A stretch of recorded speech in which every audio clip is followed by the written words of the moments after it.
Decreto-Lei nº 3.689, de 3 de outubro de 1941. Código de Processo Penal. Livro I. Do Processo em Geral. Título I. Disposições Preliminares.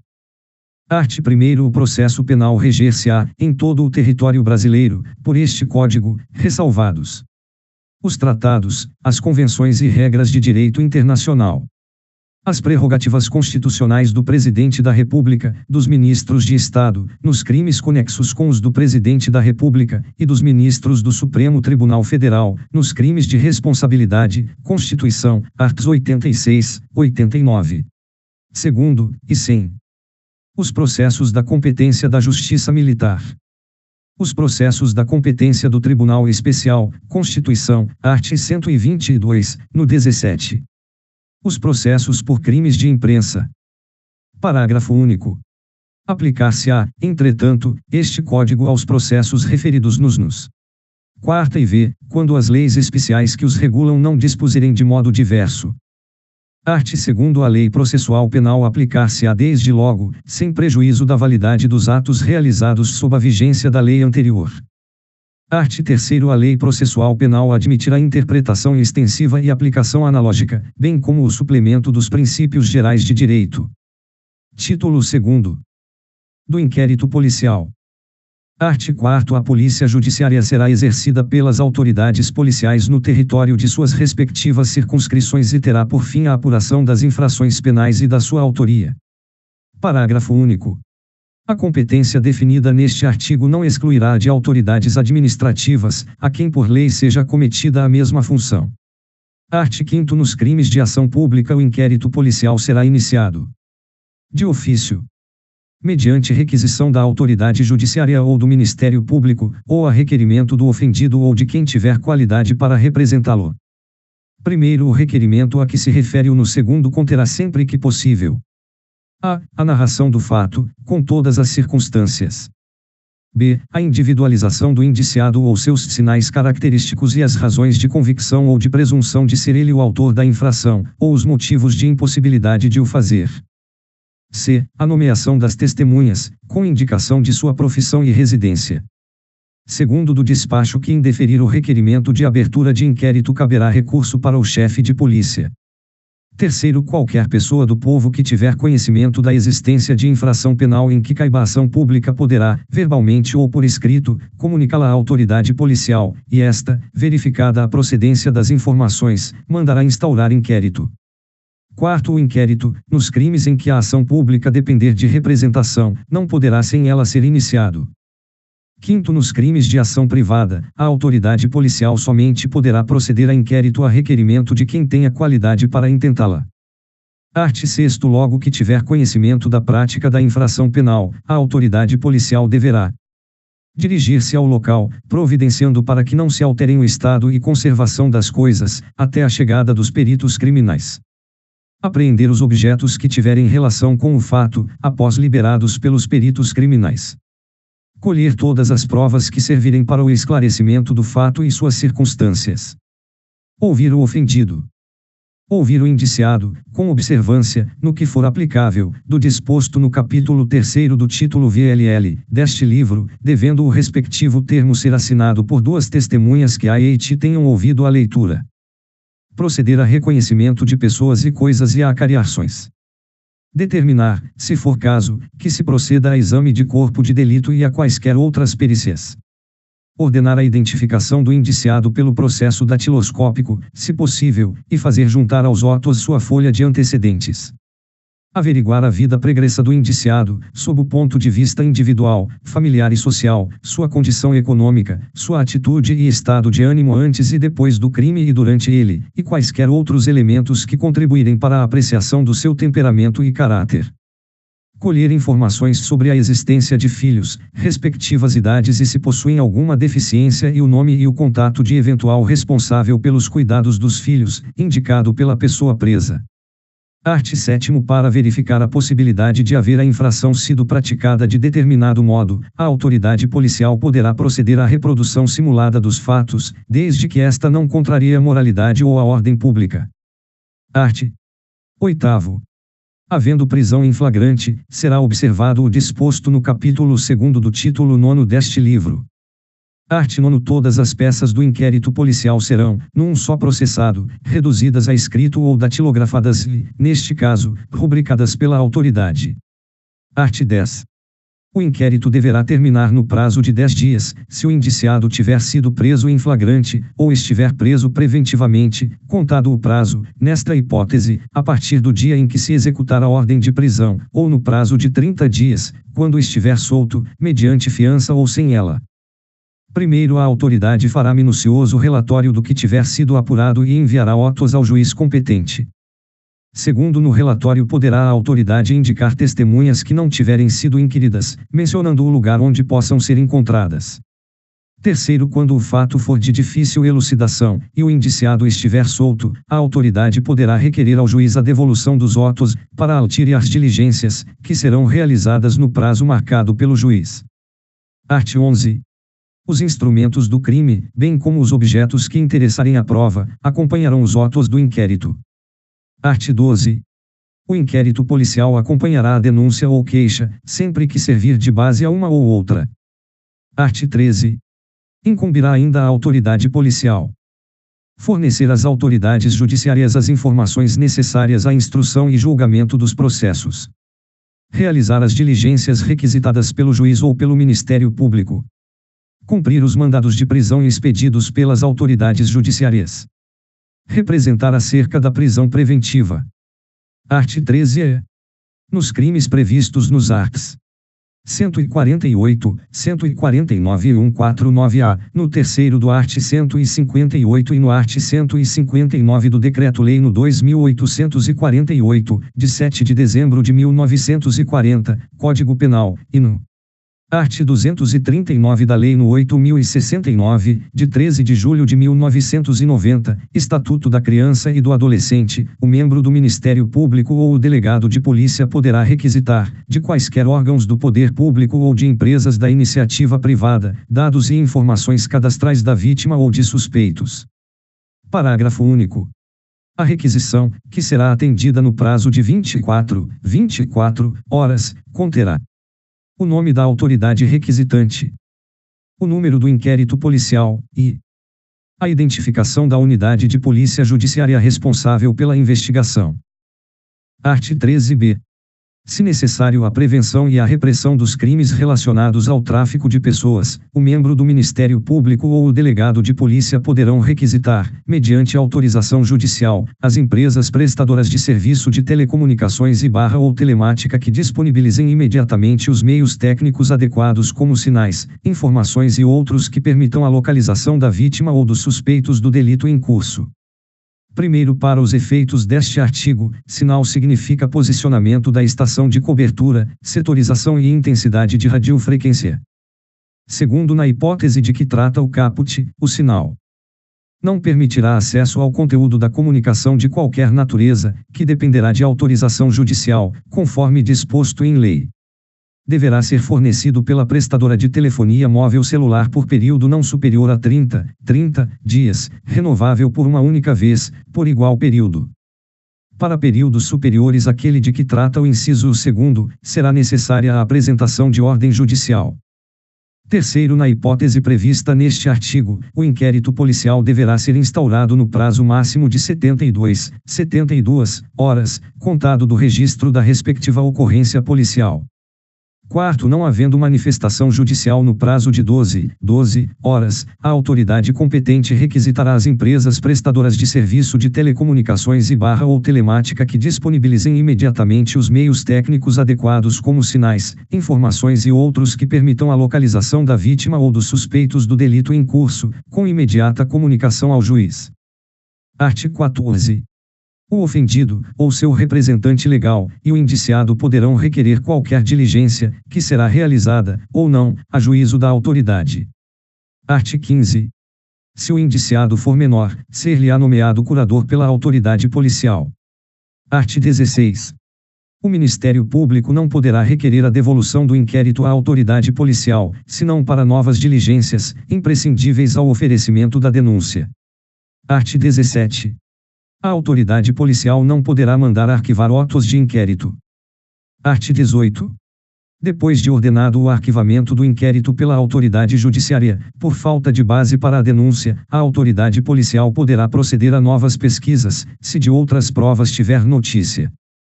Art. 19.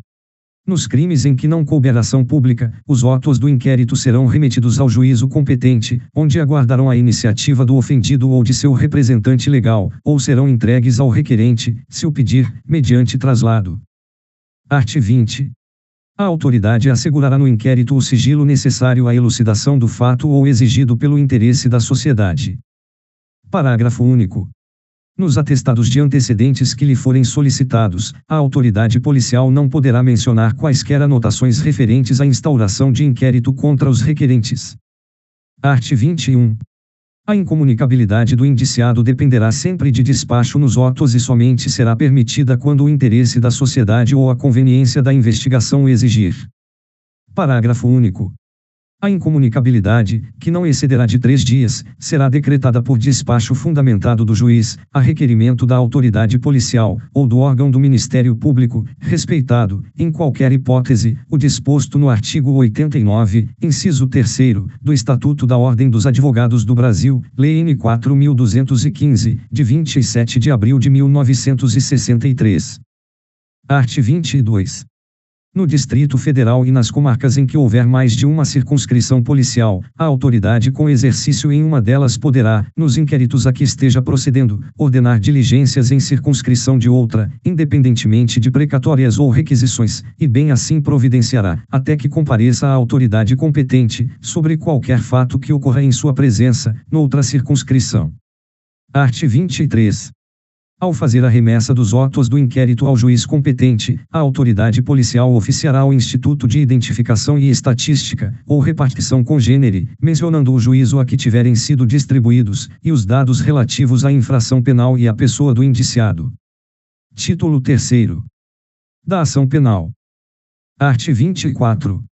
Nos crimes de ação pública, esta será promovida por denúncia do Ministério Público, mas dependerá, quando a lei o exigir, de requisição do Ministro da Justiça, ou de representação do ofendido ou de quem tiver qualidade para representá-lo. Primeiro, no caso de morte do ofendido ou quando declarado ausente por decisão judicial, o direito de representação passará ao cônjuge, ascendente, descendente ou irmão. Segundo, seja qual for o crime, quando praticado em detrimento do patrimônio ou interesse da União, Estado e município, a ação penal será pública. Art. 25. A representação será irretratável, depois de oferecida a denúncia. Art. 26. A ação penal, nas contravenções, será iniciada com o auto de prisão em flagrante ou por meio de portaria expedida pela autoridade judiciária ou policial. Art. 27. Qualquer pessoa do povo poderá provocar a iniciativa do Ministério Público, nos casos em que caiba a ação pública, fornecendo-lhe, por escrito, informações sobre o fato e a autoria e indicando o tempo, o lugar e os elementos de convicção. Art. 28.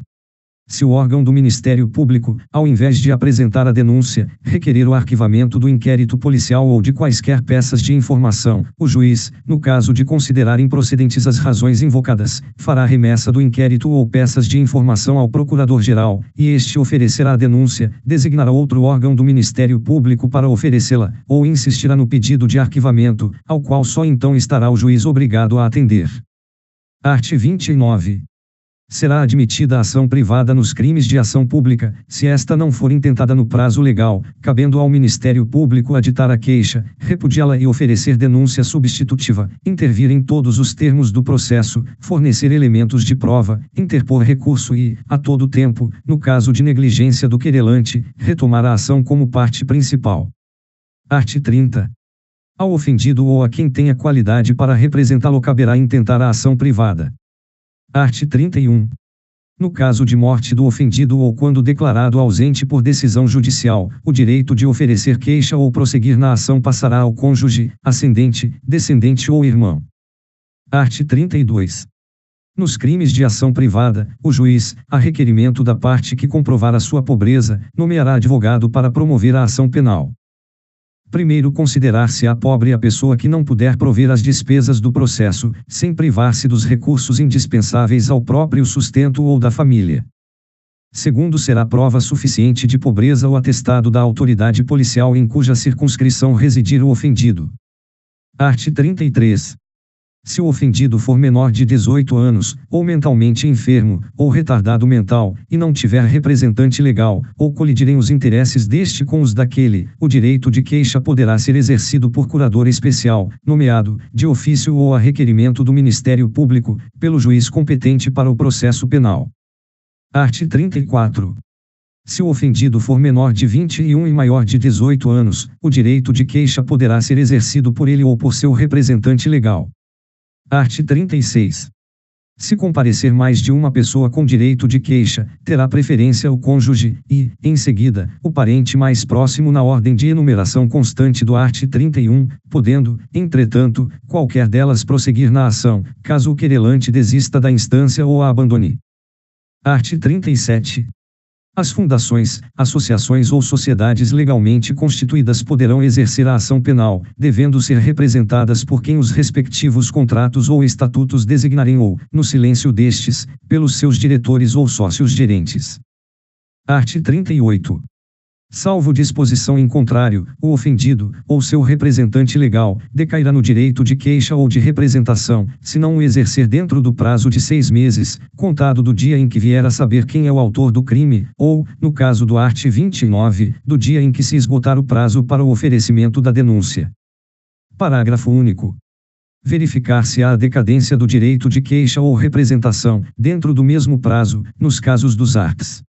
24, parágrafo único, e 31. Art. 39.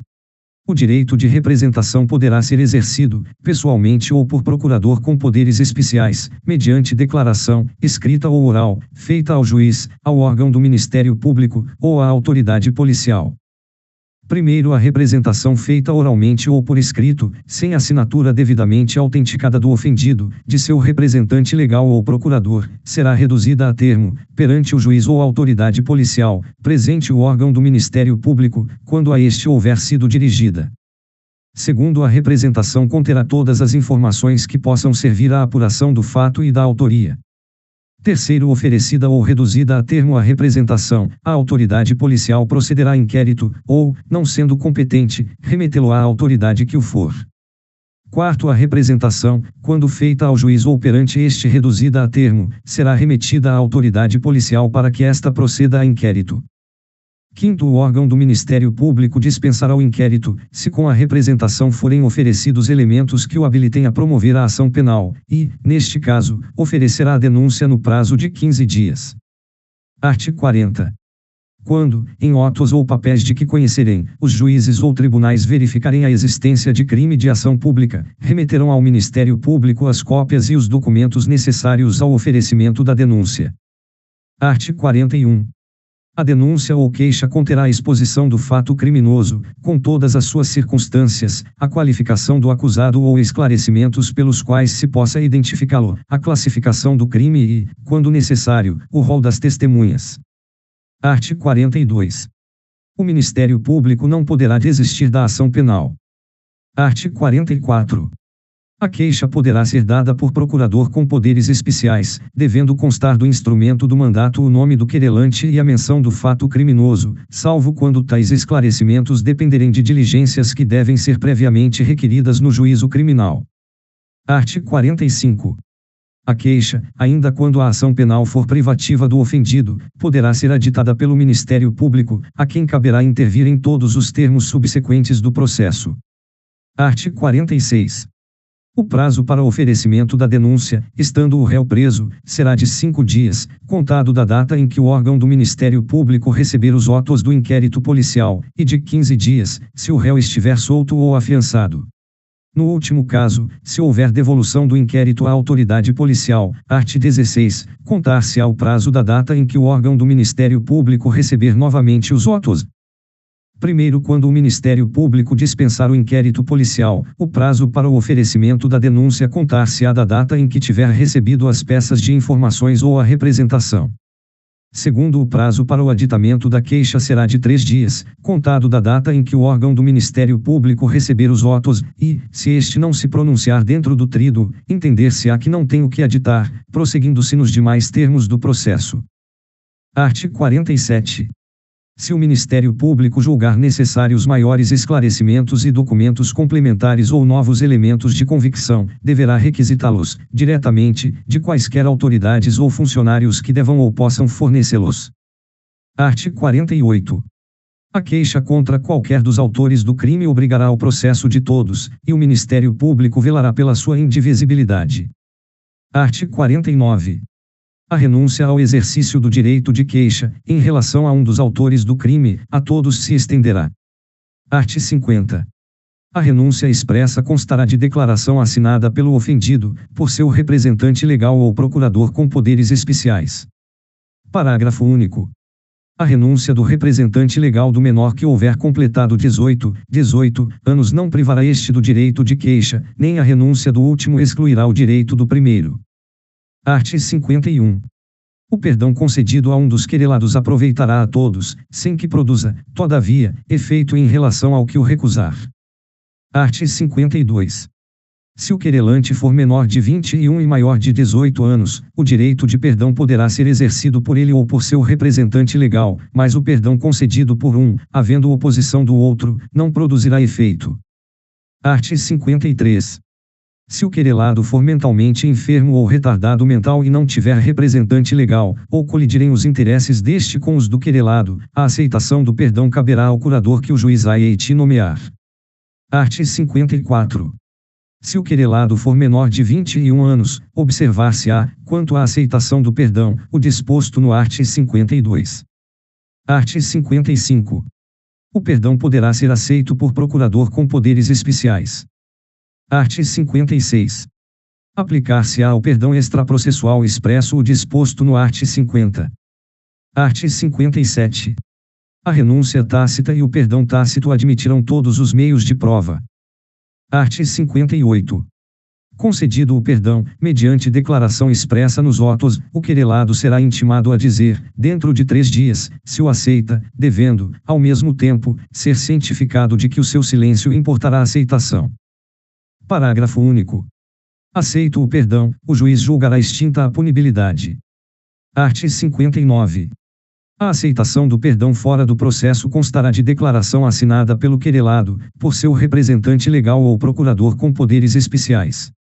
Art. 60. Nos casos em que somente se procede mediante queixa, considerar-se-á perempta a ação penal. Quando, iniciada esta, o querelante deixar de promover o andamento do processo durante 30 dias seguidos.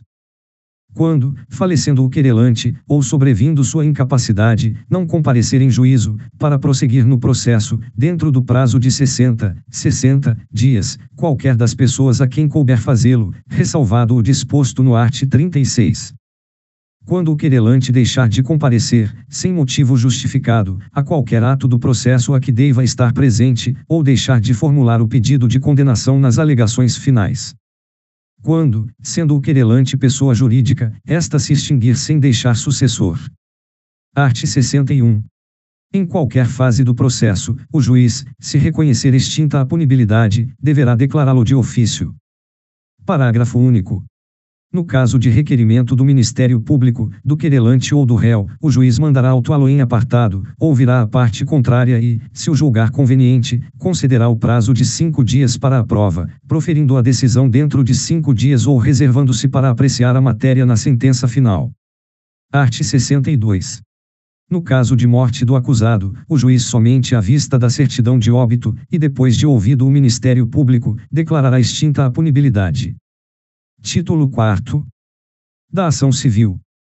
Art. 63. Transitada em julgado a sentença condenatória, poderão promover-lhe a execução, no juízo cível, para o efeito da reparação do dano, o ofendido, seu representante legal ou seus herdeiros. Parágrafo único. Transitada em julgado a sentença condenatória, a execução poderá ser efetuada pelo valor fixado nos termos do inciso LV do caput do art. 387 deste Código sem prejuízo da liquidação para a apuração do dano efetivamente sofrido. Art. 64. Sem prejuízo do disposto no artigo anterior, a ação para ressarcimento do dano poderá ser proposta no juízo civil, contra o autor do crime e, se for caso, contra o responsável civil.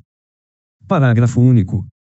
Intentada a ação penal, o juiz da ação civil poderá suspender o curso desta, até o julgamento definitivo daquela. Art. 65. Faz coisa julgada no cível a sentença penal que reconhecer ter sido o ato praticado em estado de necessidade, em legítima defesa, em estrito cumprimento de dever legal ou no exercício regular de direito. Art. 66. Não obstante a sentença absolutória no juízo criminal, a ação civil poderá ser proposta quando não tiver sido, categoricamente, reconhecida a inexistência material do fato. Art. 67. Não impedirão igualmente a propositura da ação civil, o despacho de arquivamento do inquérito ou das peças de informação, a decisão que julgar extinta a punibilidade, a sentença absolutória que decidir que o fato imputado não constitui crime. Art. 68.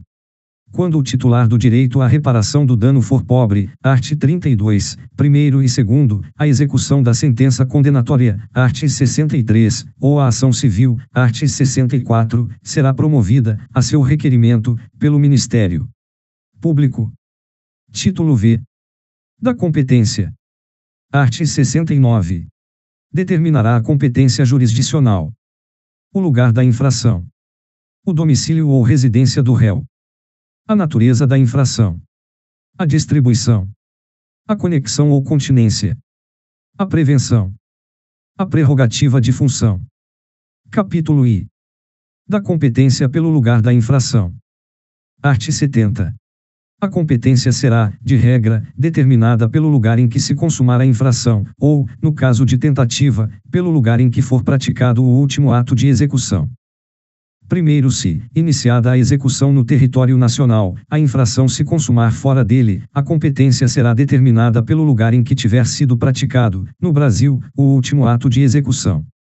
Segundo, quando o último ato de execução for praticado fora do território nacional, será competente o juiz do lugar em que o crime, embora parcialmente, tenha produzido ou devia produzir seu resultado.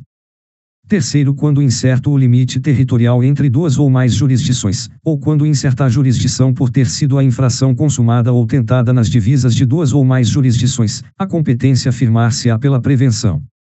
Art. 71. Tratando-se de infração continuada ou permanente, praticada em território de duas ou mais jurisdições, a competência firmar-se-á pela prevenção. Capítulo 2. Da competência pelo domicílio ou residência do réu. Art. 72. Não sendo conhecido o lugar da infração, a competência regular-se-á pelo domicílio ou residência do réu. Primeiro, se o réu tiver mais de uma residência, a competência firmar-se-á pela prevenção. Segundo, se o réu não tiver residência certa ou for ignorado o seu paradeiro, será competente o juiz que primeiro tomar conhecimento do fato. Art. 73. Nos casos de exclusiva ação privada, o querelante poderá preferir o foro de domicílio ou da residência do réu, ainda quando conhecido o lugar da infração.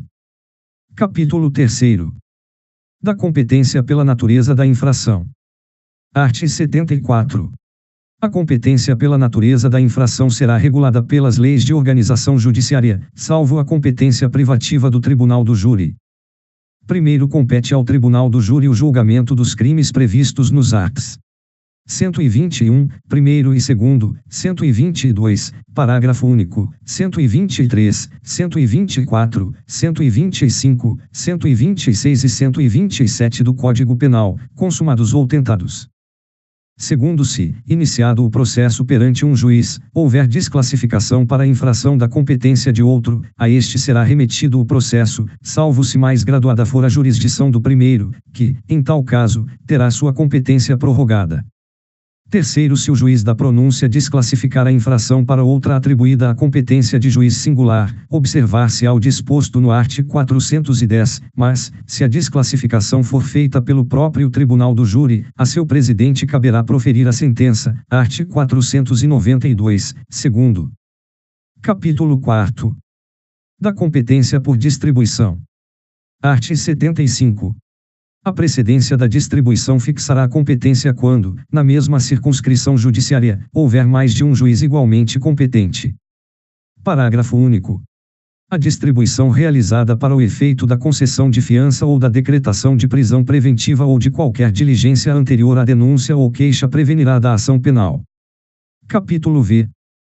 Da competência por conexão ou continência. Art. 76.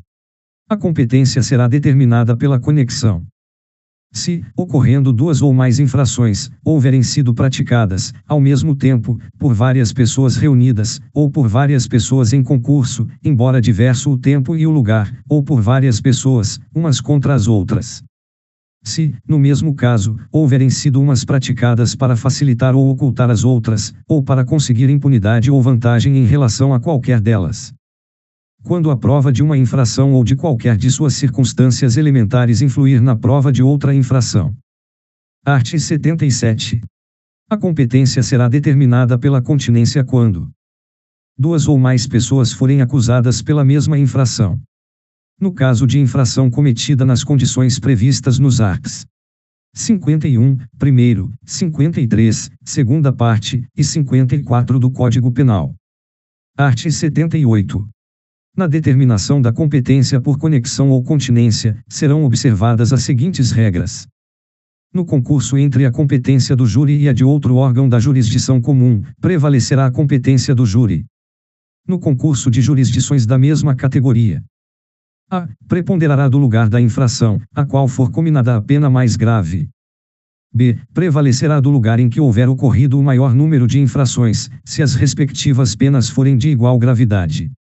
C. Firmar-se-á a competência pela prevenção, nos outros casos. No concurso de jurisdições de diversas categorias, predominará de maior graduação. No concurso entre a jurisdição comum e a especial, prevalecerá esta. Art. 79. A conexão e a continência importarão unidade de processo e julgamento, salvo no concurso entre a jurisdição comum e a militar. No concurso entre a jurisdição comum e a do juízo de menores. Primeiro cessará, em qualquer caso, a unidade do processo, se, em relação a algum corréu, sobrevier o caso previsto no art. 152. Segundo, a unidade do processo não importará do julgamento, se houver corréu foragido que não possa ser julgado à revelia, ou ocorrer a hipótese do art. 461. Art. 80. Será facultativa a separação dos processos quando as infrações tiverem sido praticadas em circunstâncias de tempo ou de lugar diferentes, ou, quando pelo excessivo número de acusados e para não irres prolongar a prisão provisória, ou por outro motivo relevante, o juiz reputar conveniente a separação. Art. 81.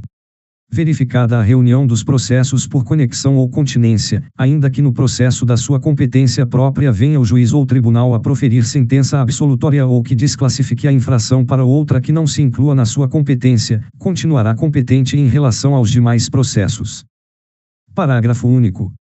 Reconhecida inicialmente ao júri a competência por conexão ou continência, o juiz, se vier a desclassificar a infração ou impronunciar ou absolver o acusado, de maneira que exclua a competência do júri, remeterá o processo ao juízo competente.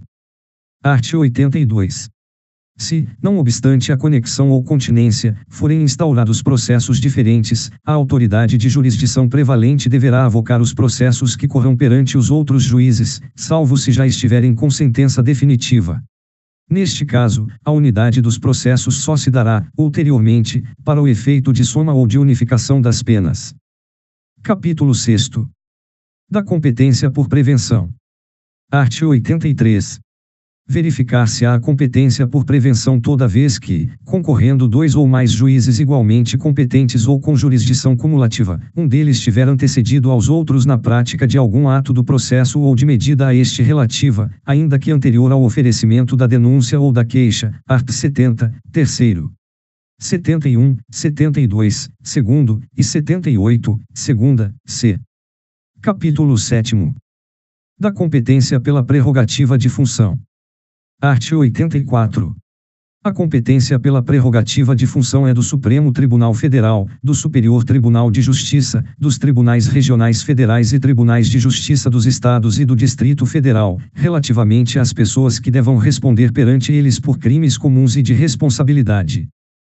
Art. 85. Nos processos por crime contra a honra, em que forem querelantes as pessoas que a Constituição sujeita à jurisdição do Supremo Tribunal Federal e dos tribunais de apelação, aquele ou a estes caberá o julgamento, quando oposta e admitida a exceção da verdade. Art. 86. Ao Supremo Tribunal Federal competirá, privativamente, processar e julgar os seus ministros, nos crimes comuns. Os ministros de Estado, salvo nos crimes conexos com os do Presidente da República. O Procurador-Geral da República, os desembargadores dos tribunais de apelação, os ministros do Tribunal de Contas e os embaixadores e ministros diplomáticos, nos crimes comuns e de responsabilidade. Art. 87. Competirá, originariamente, aos tribunais de apelação o julgamento dos governadores ou interventores nos estados ou territórios, e prefeito do Distrito Federal, seus respectivos secretários e chefes de polícia, juízes de instância inferior e órgãos do Ministério Público. Capítulo 8. Disposições especiais. Art. 88. No processo por crimes praticados fora do território brasileiro, será competente o juízo da capital do estado onde houver por último residido o acusado. Se este nunca tiver residido no Brasil, será competente o juízo da capital da República. Art. 89. Os crimes cometidos em qualquer embarcação nas águas territoriais da República, ou nos rios e lagos fronteiriços, bem como a bordo de embarcações nacionais, em alto mar, serão processados e julgados pela Justiça do primeiro porto brasileiro em que tocar a embarcação, após o crime, ou, quando se afastar do país, pela do último em que houver tocado. Art. 90. Os crimes praticados a bordo de aeronave nacional, dentro do espaço aéreo correspondente ao território brasileiro, ou ao alto mar, ou a bordo de aeronave estrangeira, dentro do espaço aéreo correspondente ao território nacional, serão processados e julgados pela Justiça da comarca em cujo território se verificar o pouso após o crime, ou pela da comarca de onde houver partido a aeronave. Art. 91. Quando incerta e não se determinar de acordo com as normas estabelecidas nos arts. 89 e 90, a competência se firmará pela prevenção. Título C.